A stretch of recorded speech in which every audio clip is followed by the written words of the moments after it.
Hello, good evening. स्वागत है आप सभी का। आप देख रहे हैं देश का सबसे बड़ा cricket show cricket predictor, sponsored by ओनेक्स bat. मैं हूं आपके साथ सुजाता, और सबसे पहले हम बात करेंगे उस मुकाबले की जिसने प्लेऑफ की तस्वीर को पूरी तरह बदल कर रख दिया है। धमाचौकड़ी मची है, उलटफेर जो है वो जबरदस्त तरीके से देखने को मिला है। पंजाब किंग्स की शानदार जीत हुई है। जोश इंग्लिश और प्रियांश आर्य की जबरदस्त 50 की बदौलत पंजाब ने मुंबई इंडियंस को हराकर क्वालिफायर 1 में अपनी जगह पक्की कर ली है।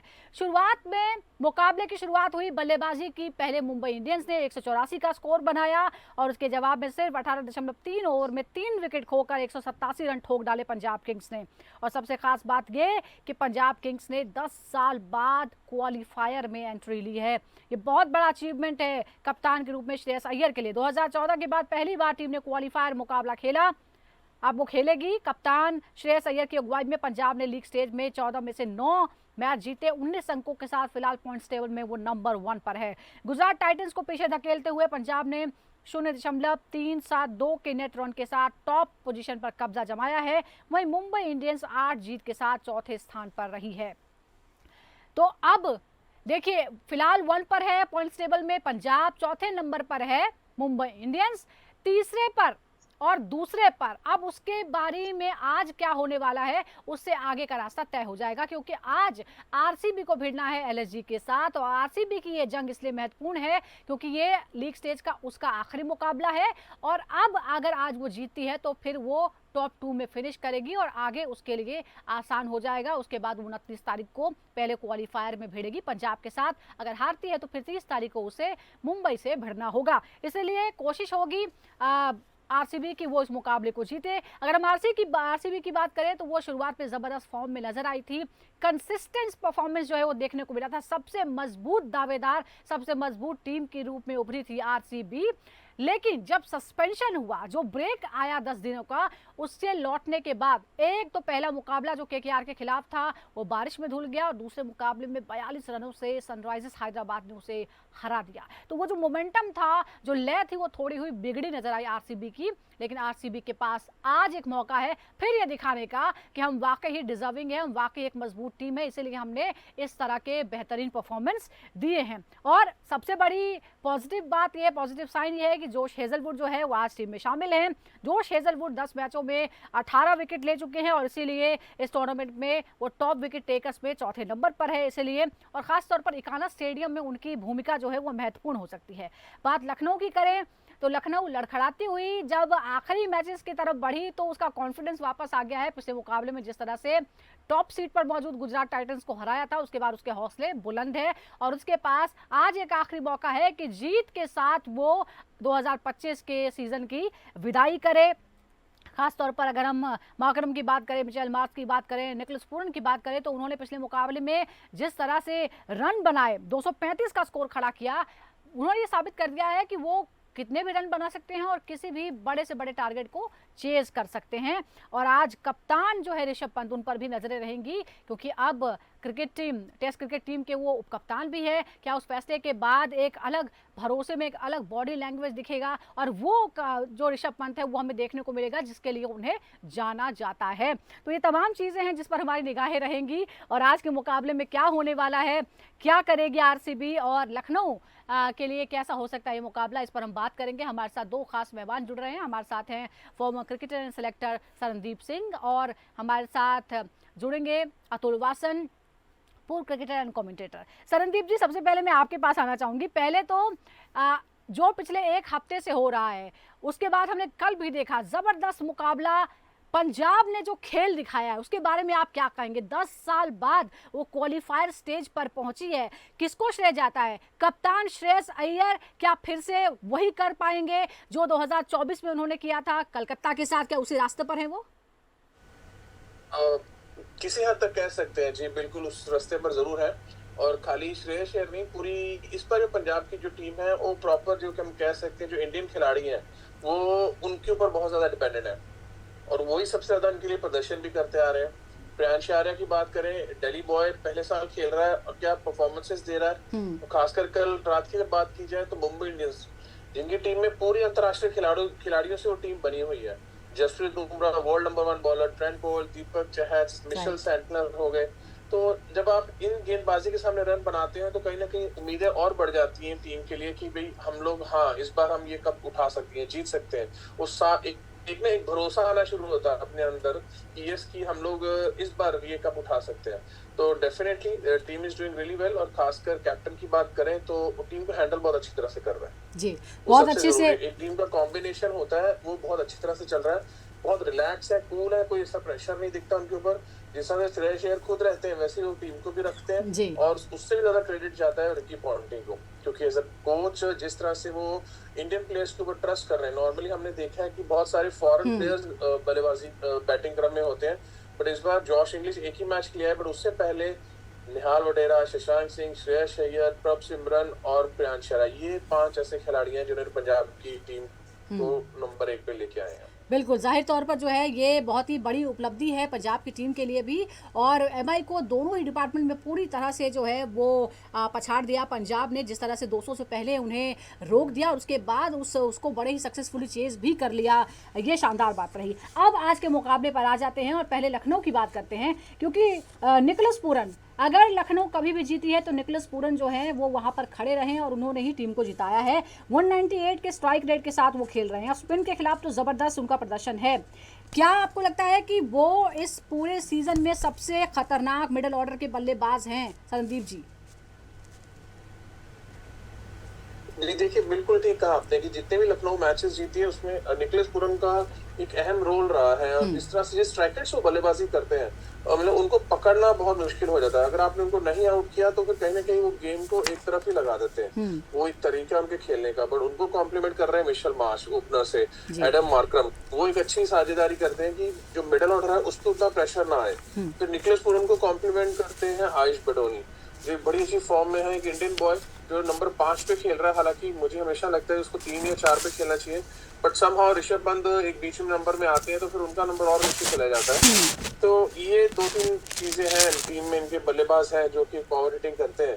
और कहीं ना कहीं अगर निकोलस पूरन और मिशेल मार्श आज फिर उनका बल्ला चला तो आरसीबी को एक बड़ी मुश्किल खड़ी कर सकते हैं, क्योंकि इनका जो स्ट्राइक रेट है, जिस तरह से वो बल्लेबाजी करते हैं, खासकर स्पिनर्स की बात करें तो आरसीबी में कोई रेगुलर स्पिनर नहीं है। कुणाल पांड्या है जो कि बैट्समैन है, जो कि गेंदबाजी करते हैं, इस सीजन अच्छा कर रहे हैं, बट वो एक क्वालिटी लेफ्ट आर्म स्पिनर की तरह मैं उनको नहीं देखता हूँ। वो एक पार्ट टाइमर्स की तरह आते हैं। और उसके बाद सुयश, उनका क्या है कि विकेटें नहीं मिल रही, कंसिस्टेंसी नहीं है, कभी भी बॉल अपने पैरों में फेंकते हैं, ये विकेट टेकिंग डिलीवरीज नहीं डालते। तो अगर उनको थोड़ा सा ध्यान से खेला जाए तो आई थिंक आज का पलड़ा काफी भारी लगता है एलएसजी का आरसीबी के सामने। एलएसजी का पलड़ा भारी लगता है, उनका अपना मैदान भी। और आपने मार्च का जिक्र कर ही लिया है, हमने ये भी देखा कि 560 रन जो है वो ऑलरेडी बना चुके हैं 161 के स्ट्राइक रेट के साथ। अब ये भी बात है कि जिस तरह से हमने निकोलस पूरन की बात की, आपको लगता है कि मार्च की भी जो भूमिका थी वो बहुत अहम रही है, एक तरह से बैकबोन की तरह वो है एलएसजी में, और उनकी भूमिका इस सीजन में नहीं बल्कि फ्यूचर में भी जो है टीम को आगे बढ़ाने में महत्वपूर्ण रहेगी? जिस तरह से इस साल से वो बल्लेबाजी कर रहे हैं, एक मेच्योरिटी शो कर रहे हैं। वो लग रहा है कि हाँ, कि एक ऑस्ट्रेलिया जैसी बड़ी कंट्री के व्हाइट बॉल के कैप्टन है, तो वो मेच्योरिटी में इस सीजन हमें दिखी भी है। और काफी हद तक ना मिडिल ऑर्डर से प्रेशर हटा देते हैं, क्योंकि अगर ओपनर्स आपका अच्छा करते हैं कि 6 ओवरों में 60-70 रन की अच्छी साझेदारी मिल जाती है, कुछ स्टार्ट आपको दे देते हैं, तो फिर चीजें बहुत स्मूथली आगे चलना शुरू हो जाती है, उतना प्रेशर नहीं आता नीचे निकोलस पूरन, आयुष बडोनी के ऊपर आके। तो ये एक बहुत ही अहम हिस्सा रहा है इस बार एलएसजी का। बट कह सकते हैं कि खाली 1-2 प्लेयरों पे टीम नहीं है, एलएसजी कहीं ना कहीं फंसी है, तो वो कंसिस्टेंट परफॉर्मेंस की वजह से फंसी है कि वो उतने रन नहीं बना पा रहे थे। गेंदबाजी तो उनकी मुश्किल शुरू से ही रही है।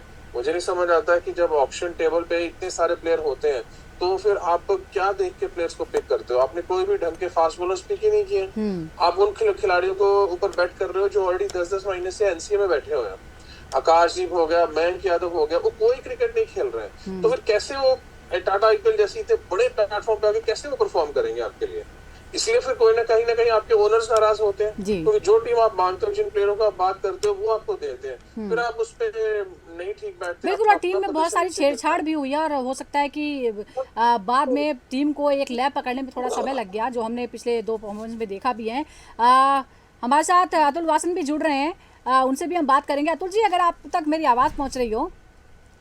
हाँ जी। जी, तो एक तो हमने कल के मुकाबले की बात की, अब आरसीबी और एलएसजी का आमना सामना आज होने वाला है। बड़ा इंपॉर्टेंट है आरसीबी के लिए, अगर आरसीबी को आगे का रास्ता आसान करना है, सीधा क्वालिफायर में खेलना है, तो आज का मैच तो उसे जीतना ही होगा। लेकिन उसमें भूमिका की अगर हम बात करें, रन रेट अच्छा है, प्लस 1.07 का। एलएसजी का रन रेट अगर हम देखें, शुरुआती ओवर में आपको लगता है कि ये जो मुकाबला है दोनों के बीच, शुरुआती ओवर में तय हो जाएगा कि मैच किधर जाने वाला है? नहीं, मुझे लगता नहीं है। देखिए अब क्या है कि देखिए एलएसजी तो है जो बाहर हो चुकी है, उनके लिए क्या है कि नथिंग टू लूज वाली बात है। मैं बार बार कह रहा हूँ कि जो ऐसी टीम होती है वो फ्री स्पिरिट से खेलती है, उनको पता है कि कोई दाव पे नहीं है। जब थोड़ा सा प्रेशर आता है तो थोड़ी सी कई बार आप की जो ना जो जो फैकल्टीज है, आप अपने आप को आप फ्रीली एक्सप्रेस नहीं कर पाते, क्योंकि आपको फेलियर का डर रहता है। पर आरसीबी के लिए ये है कि देखिए जो भी बड़ी टीमें हैं, तीनों टीमें जो है वो हारी है। प्ले ऑफ में क्वालिफाई करने के बाद बड़े बड़े मैचेस हार रही हैं टीमें, तो ये खतरे की घंटी है। पर मुझे लगता है कि जिस तरह से अब पीक कर रही है पंजाब, पीक कर रही है, मुंबई भी ठीक लग रही है मुझे। आरसीबी को भी ऐसा करना पड़ेगा कि कॉन्फिडेंस वापस आए कि हाँ सही मायने में इस साल वो जीतने के दावेदार हैं, क्योंकि टीम अच्छी लग रही है। पर कई बार उनकी जो बॉलिंग, जैसे हमने पिछले मैच में देखी, तो बहुत धुनाई उनकी। मुझे लगता है कि वो ऐसा एक मेल्टडाउन जो है कलेक्टिव होना नहीं चाहिए, और विराट के ऊपर काफी रहेगा। पर मुझे लगता नहीं कि पहले 6 ओवर में ही मैच इधर या उधर हो जाएगा, क्योंकि आपको एग्रेसिव खेलना है, क्योंकि आपके पास एक इम्पैक्ट प्लेयर का एक बोनस है। पर उसके मतलब ये नहीं है कि आप 2-3 विकेट आउट कर दें, अपने पहले ही दे दें और मैच में बिल्कुल पिछड़ जाए, फिर आप play catch up. So I think कुछ सेंसिबल गेम खेलनी है। और विराट जब टीम में हो तो वो जितना उसका डेटाबेस उसके पास है, जितना उसके पास मैच्योरिटी है, वो समझाएगा अपने प्लेयर्स को। बिल्कुल उम्मीद यही कर रहे हैं, क्योंकि ज़बरदस्त फॉर्म में जब वो नज़र आई और लगा कि इस बार जो है वो कप का जो इंतज़ार है वो ख़त्म हो जाएगा, और अब इस क्रूशल मोमेंट पे जो है वो मोमेंटम खोना नहीं चाहिए। सरनदीप जी, एक और बात है, अगर हम खिलाड़ियों की बात करते हैं तो फिल सॉल्ट 172 का स्ट्राइक रेट है और 29% से ज़्यादा बाउंड्री रेट है उनका। एलएसजी के बॉलिंग अटैक को क्या फिल सॉल्ट जो है वो पूरी तरह से तहस नहस करने का मादा रखते हैं? क्योंकि आरसीबी के बॉलिंग में दिक्कत है। नहीं, बिल्कुल। देखिए, जहां आपने फिल सॉल्ट की बात की है कि एलएसजी की बॉलिंग में जहां बिल्कुल दिक्कतें हैं, क्योंकि उनके पास कुछ ऐसे फास्ट बॉलर्स नहीं है जिनको आप प्लान करके जा सकते हैं। तो ऐसे में ना मुश्किल बहुत होती है कई खिलाड़ियों को, आपको बड़ा ध्यान से खेलना पड़ता है, क्योंकि आज कौन सा फास्ट बॉलर खेलेगा आविष्कार के साथ ये किसी को नहीं पता।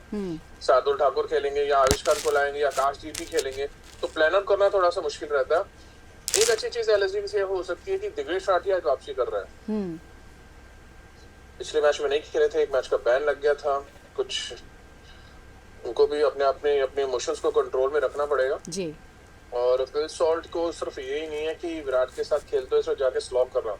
अगर वो पारी संभालते हैं, अगर वो अच्छी एक बिल्टअप करने में कामयाब होते हैं, तो फिर आरसीबी का अच्छा स्कोर खड़ा कर सकती है, क्योंकि मिडिल ऑर्डर में रजत पाटीदार वो ऐसी फॉर्म में नहीं है, इंजरी से वापस आ रहे हैं। अगर हमने उनको जितेश शर्मा को देखा, उनके पास वो फॉर्म नहीं है। एक टिम डेविड थे, वो पिछले बार मैच में इंजरी होती देखी है। देवदत्त पडिक्कल ऑलरेडी इंजरी से बाहर जा चुके हैं। तो आरसीबी इस समय पूरी की पूरी विराट कोहली पे डिपेंडेंट है। अब एक खिलाड़ी आपके लिए कितना कर सकता है वो जरूरी है। तो मुझे नहीं लगता कि एलएसजी को कितनी सोचने की चीजें हैं कि क्या गेम बॉलिंग अटैक क्या खिलाना है। सिर्फ अगर आपने विराट कोहली को जल्दी आउट किया तो कहीं ना कहीं आप आरसीबी को पकड़ सकते हैं। बिल्कुल, ये जो है ये बहुत ही बुरी खबर है कि आरसीबी जो ज़बरदस्त फॉर्म में, ज़बरदस्त लय में नज़र आई है, वो सडनली जब क्रूशल मौका आया, जब वो कप के और करीब आई है, तो इस तरह की पोजीशन में पहुंच गई है। अब ज़रा लखनऊ के कप्तान की बात कर लेते हैं, ऋषभ पंत। 13.73 का औसत, स्ट्राइक रेट 107 का। क्या आपको अतुल जी, आपको लगता है कि उनकी बल्लेबाजी की पोजीशन में या भूमिका में आज थोड़ा सा हम चेंज देख सकते हैं, क्योंकि ये आखिरी मौका है, उन्हें भी अपना भरोसा वापस चाहिए। अब उप कप्तान भी है वो टेस्ट टीम के। आपको लगता है कि आज हम थोड़ा सा पॉजिटिव एटीट्यूड में देखेंगे, कम से कम भविष्य को लेकर, कि हमें वो ऋषभ पंत वापस मिल गया है जिसके लिए वो जाने जाते हैं? देखिए पिछले मैच में देखो बहुत फॉरगेटेबल सीजन तो रहा है ऋषभ का, ये तो मानना पड़ेगा, क्योंकि वो भी मानेंगे कि भैया इससे तो कहीं बेहतर उनकी पोटेंशियल है। और चलिए अब वाइस कैप्टन बने, टीम के थोड़ा कॉन्फिडेंस चाहिए उनको, और मैं चाहता हूँ कि जाते जाते एक ऐसी इनिंग्स खेल के जाएं। तो इंग्लैंड का दौरा बड़ा दौरा, तो आई थिंक जो मैच का जो आप एक मोमेंटम लेके जाते हैं ना, एक फील गुड फैक्टर होता है, वो मैं चाहता हूँ ऋषभ के साथ हो। क्योंकि चलिए जीत भी जाएंगे तो चलिए कुछ अगले सीजन के लिए थोड़ी सी उनको लगेगा कि हाँ we are on the right track, we are building. पहला सीजन था, they could not get the hit the ground running, captain change था, बॉलर्स एक दो इंजर्ड हो गए, पर मुझे लगता है कि देखिए आरसीबी के लिए सरन ने कहा है कि 2-3 प्लेयर्स की दिक्कत है, पर सबसे बड़े उनके लिए बोनस है कि जॉश हेजलवुड जो है वापस आ गए ब्रिस्बेन से, तो उनके लिए ये बड़ी खबर है, क्योंकि बॉलिंग में जो मुझे लग रहा था वीक स्पॉट है वो कवर हो जाएगा। हाँ, ये बात है कि विराट को संभालना पड़ेगा, विराट पर ये रोल ना अप्लाई करेंगे, उन्होंने रन बनाने हैं, वही अपनी स्कोरिंग रेट अप करेंगे, he has to be there, but the other players have to take responsibility. तो आई थिंक लखनऊ के लिए यही है कि भाई अपना जाते जाते एक पलटवार करके जाएं थोड़ा सा। कई बार होता है कि आप तो बाहर हो जाते हैं, आपको लगता है कि ये अच्छा जीतने वाला है, इसकी टांग खींचे जाओ। तो क्रिकेट में क्या होता है, जैसे आप कई बार किसी बैट्समैन जब 100 पे पहुंचता है ना, तो 99 पे सारे एकदम से रेडी हो जाते हैं, एक रन नहीं बनाने देना। अबे 99 तो बना चुका है, एक रन कुल होता है, 100 रन हमारे अगेंस्ट हमारी शान में वो है, खिलाफत हो गई है। को लगता है वही वाली बात है, जाते जाते अगर आरसीबी जो दावेदार है उनको हरा दे तो brownie points they can take home. बिल्कुल, एब्सोल्युटली। देखो सबकी अपनी अपनी जो है वो विशेष हैं आज के मैच को लेकर, लेकिन टिम डेविड के बारे में थोड़ी सी आशंकाएं हैं, शायद वो आज नहीं खेलेंगे। रोमारियो शेफर्ड की अगर हम बात करें, 185 और 353 दोनों की अगर हम देखें, स्ट्राइक रेट ये रहा है। सरनदीप जी, क्या आरसीबी के पास इस आईपीएल के सबसे घातक फिनिशर के रूप में ये जोड़ी इस्टेब्लिश हुई अभी तक जितने मुकाबले खेले गए उसमें?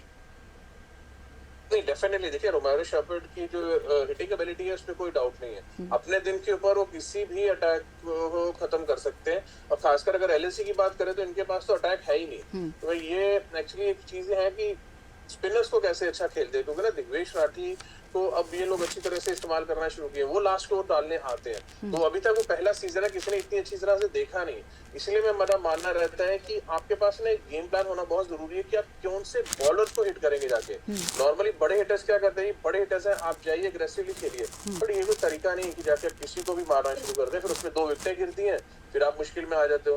तो बेटर भी कि एक अच्छे गेम प्लान नहीं होगा ना आपके पास, तो फिर उतना फर्क नहीं पड़ेगा। और कृणाल पांडे एक अच्छी फॉर्म में आए, उन्होंने एक बड़ी जबरदस्त 70 रन की पारी खेली है, हम उनकी बात नहीं करते हैं नॉर्मली। वो एक्चुअली इस समय गेंदबाजी और बल्लेबाजी में सबसे की रोल प्ले कर रहा है आरसीबी के लिए। बिल्कुल, एक के बारे में बात करना बहुत ज़रूरी है, जो कि एक अहम मौके पर बहुत ही क्रूशल हो सकता है, जोश हेजलवुड की वापसी। पावर प्ले में 3.5 की इकोनॉमी रेट के साथ गेंदबाजी करें हेजलवुड। बड़ा सवाल यह है कि मार्श और पूरन जो ज़बरदस्त फॉर्म में नज़र आ रहे हैं, और पिछले मैच के बाद उनके हौसले जो हैं वो बहुत बुलंद हैं। अतुल जी, आपको लगता है कि आज की फैक्टर जो है जोश हेजलवुड का वापस आना है, बहुत ही इंपॉर्टेंट मैच भी और बहुत ज़रूरी था आज उनकी वापसी करना?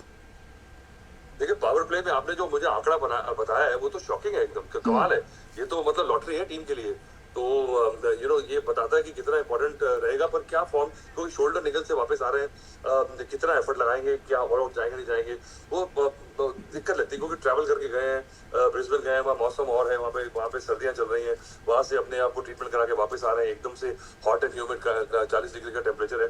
तो just hoping the things fall in place, but power place में अगर उनकी गेंदबाजी इतनी सटीक है, पर रन रोकने से बेहतर ये है कि अगर विकेट निकाले, क्योंकि वो टेस्ट बॉलर है। तो मुझे लगता है ये जो टेस्ट क्वालिटी के बॉलर है, अगर ये जेन्युइनली अपने टेस्ट मेंटालिटी से गेंदबाजी करें ना पावर प्लेस में, तो आपको, मुझे लगता है कि कैप्टन अगर बैक करे तो आपको विकेट्स मिल सकती है। तो आपको वो, अगर आप डिफेंसिव मोड में अपने एक थॉरोब्रेड रेस हॉर्स को यूज करेंगे ना, तो वो भी गलती है। बिल्कुल, अभी तक 16 विकेट ले चुके हैं, 4th नंबर पर हैं वो इस मामले में। लेकिन आप दोनों ही टीमों के कप्तानों की अगर हम बात करते हैं सरनदीप जी, रजत पाटीदार और ऋषभ पंत, दोनों ही जो है वो स्पिन के खिलाफ थोड़ा सा जूझते हुए नजर आ रहे हैं। आपको लगता है कि आज स्पिनर्स की जो भूमिका है वो निर्णायक होगी इन दोनों के मामले में? देखिए, एक स्ट्रगल जरूर है एलएसजी की। अगर हम बात करें स्पिनर्स में, तो सिर्फ अगर दिग्वेश राठी को छोड़े तो रवि बिश्नोई एक अच्छे खासा स्ट्रगल कर रहे हैं सीजन में, गेंदबाजी नहीं हो रही उनसे, वो मुश्किल। लेकिन रजत पाटीदार, ऋषभ पंत खेलने के लिए जो है स्ट्रगल कर रहे हैं स्पिनर्स के खिलाफ।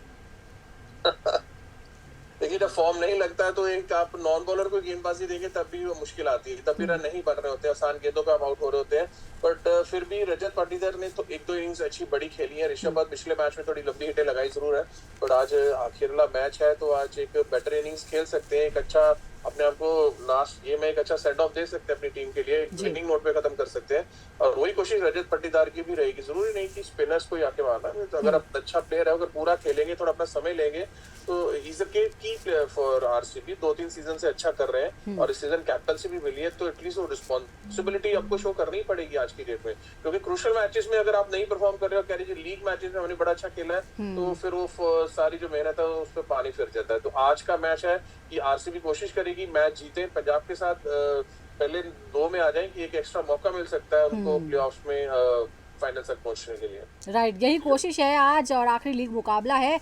इस बीच रजत पाटीदार का रिकॉर्ड देखिए 257 रन उन्होंने बनाए हैं 138 के स्ट्राइक रेट के साथ।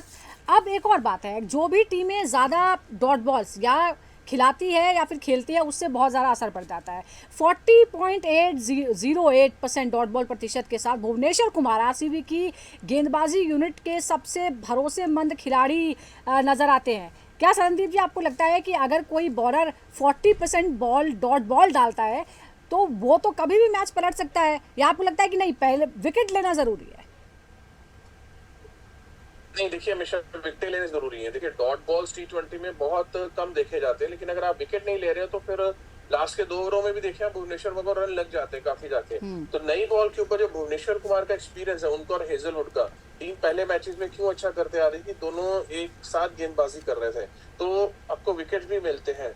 रन T20 में लगते रहेंगे, आप रनों की परवाह मत कीजिए। Better be to go for get some wickets. अगर ओवर में 15 रन लग भी जाते हैं यार, आप विकेट ले दो और आपने 2 ओवर में 22 रन भी दिए और 2 विकेटें आपने ऊपर से निकाल दी, तो कहीं ना कहीं आपने बाजी मारी है। क्योंकि अगर आप आउट नहीं करेंगे तो फिर तो अब स्टार्टिंग में नहीं तो लास्ट में रन बन ही जाते हैं। जी बिल्कुल। अगर हम दूसरी तरफ अतुल जी जरा एक कंपैरिजन करते हैं तो एलएसजी का जो डॉट बॉल प्रतिशत है वो दूसरा सबसे कम है 30%, यानी सिर्फ 30% बॉलर्स जो हैं बॉल्स डाल रहे हैं जो कि डॉट बॉल पड़ती है। क्या टीम के लिए ये एक बड़ा खतरा है, खास तौर पर आज एक अहम मैच है, मतलब उसके लिए तो विदाई का मौका है, लेकिन आरसीबी को रोकने के लिए या आरसीबी का खेल खराब करने को लेकर? देखिए मुझे लगता है कि देखिए अभी जो आप स्टैटिस्टिक्स एनालिसिस कर रहे हैं ना, ये इन हाइंडसाइट बड़ा अच्छा लगता है, क्योंकि अगर ये स्टैटिस्टिक्स बताते हैं कि अगर आपने ये कुछ करा है तभी आप इस स्थिति में हैं। आपने अगर जनरली अगर आपने औसतन आपने अच्छा करा है, किसी भी डिपार्टमेंट में डॉट बॉल्स कम खेली हैं या कम आपने गेंदबाजी ज्यादा करी डॉट बॉल्स में, तो वो अल्टीमेटली आपके रिजल्ट्स में शो करता है। मुझे लगता है कि जेनेरिकली अगर आप इनको मिलाएंगे ओवर द 7-8 साल से जब से बिग डेटा आया है, तो मुझे लगता है कि आप पता लग जाएगा आपको कि ट्रेंड क्या है। पर उसमें से आप फिंगर नहीं पुट कर सकते कि भाई इसी कारण से हमारी टीम बेहतर कर रही है, क्योंकि इसमें इतने सारे म्यूटेशंस परम्यूटेशंस है ना, वेरिएबल्स इतने सारे हैं कि क्या कि नमक स्वाद अनुसार अच्छा लगता है, पर वो नमक कितना हो किस डिश में, वो अभी तक वो टेम्पलेट जो है ना मिला नहीं है कि भाई डॉट बॉल अगर करने से ही आप टूर्नामेंट जीतते हैं या डॉट बॉल कम खेलने से आप जीतते हैं, तो वो अभी तक जूरी स्टिल आउट। जी लेकिन अतुल जी एक और बात है, आकाशदीप की अगर हम बात करें, रवि बिश्नोई की बात करें एलएसजी की तरफ से, तो 12 का इकोनॉमी रेट है, 18 का इकोनॉमी रेट तो रवि बिश्नोई का है। आपको लगता है कि एलएसजी डेथ ओवर्स में अपनी रणनीति को उसे बदलना चाहिए, और ये कैसे पॉसिबल होगा, क्या हो सकता है ऐसा?